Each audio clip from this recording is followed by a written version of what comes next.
오늘의 조선일보 사설은 한 정당, 한 사람이 국가선거제도 결정, 군사정권과 뭐 다른가? 라는 제목입니다. 민주당이 국회의원 선거제도를 결정한 것은 우리 민주주의 역사에 또 한 번 큰 오점을 남긴 심각한 사태입니다.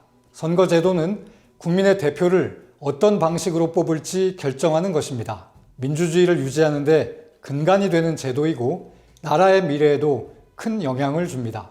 세계의 민주주의 국가라면 여야가 합의로 결정하는 것이 당연하고 1980년대 민주화 이후 우리나라도 대부분 그렇게 해왔습니다.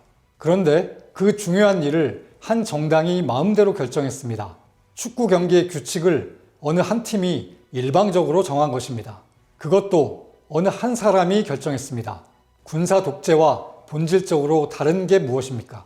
이재명 대표는 5일 4월 총선에서 준연동형 비례대표제를 유지하고 범야권 위성정당을 만들겠다고 선언했습니다.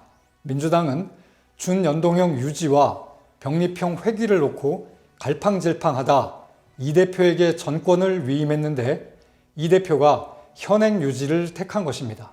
준연동형 운운하는 말들을 국민 대부분은 이해하지 못할 것입니다.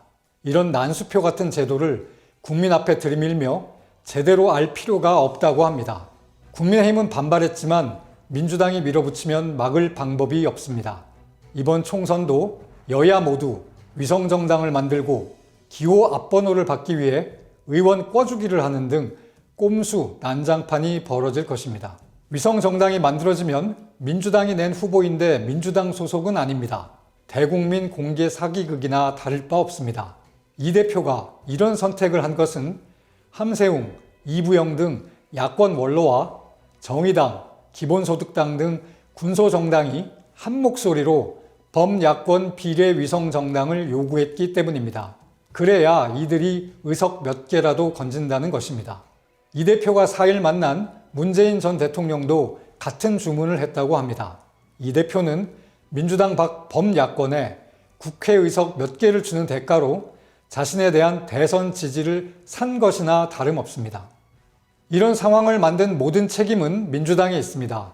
지금의 누더기 선거법이 탄생한 것도 4년이 지나도 고치지 못하고 다시 똑같은 선거를 해야 하는 것도 이런 과정을 이 대표 단 한 사람이 결정하게 한 것도 모두 민주당입니다.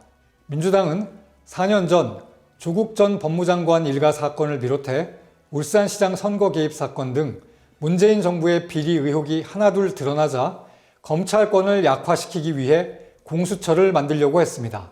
이게 여의치 않자 정의당 등 군소정당을 표결에 끌어들여야 했고 그들의 협조를 얻는 대가로 멀쩡한 선거법을 뜯어 고쳐 준연동형을 도입했습니다. 그 결과 21대 국회는 최악의 국회라는 평가를 받았습니다. 조국 전 장관 아들의 인턴 활동 확인서를 허위로 써준 최강욱 전 의원, 위안부 피해자 후원금 횡령 혐의로 재판 중인 윤미향 의원, 청담동 술자리 가짜뉴스를 퍼뜨린 김의겸 의원 등이 모두 민주당의 위성정당 출신들입니다. 여야는 모두 지난 총선에 위성정당을 반성하고 다시는 만들지 않겠다고 다짐했습니다. 이 대표도 지난 대선 때 위성정당을 만들지 않겠다고 공약했습니다. 이 대표는 이 공약도 어겼습니다. 이 대표는 평소 정의로운 말을 하다가도 막상 자기 일로 닥치면 바뀝니다. 불체포 특권 포기를 2번이나 약속했지만 자신이 구속당할 처지가 되자 뒤집었습니다. 이 대표는 위성정당도 경기지사 때는 반대했지만 당대표가 되자 다시 만들겠다고 합니다. 4년 전 이 대표는 상대의 위성정당 꼼수에 대응해 같은 꼼수를 쓴다면 국민의 마음을 얻을 수 없다고 했습니다.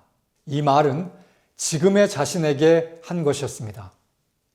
오늘의 조선일보 사설이었습니다.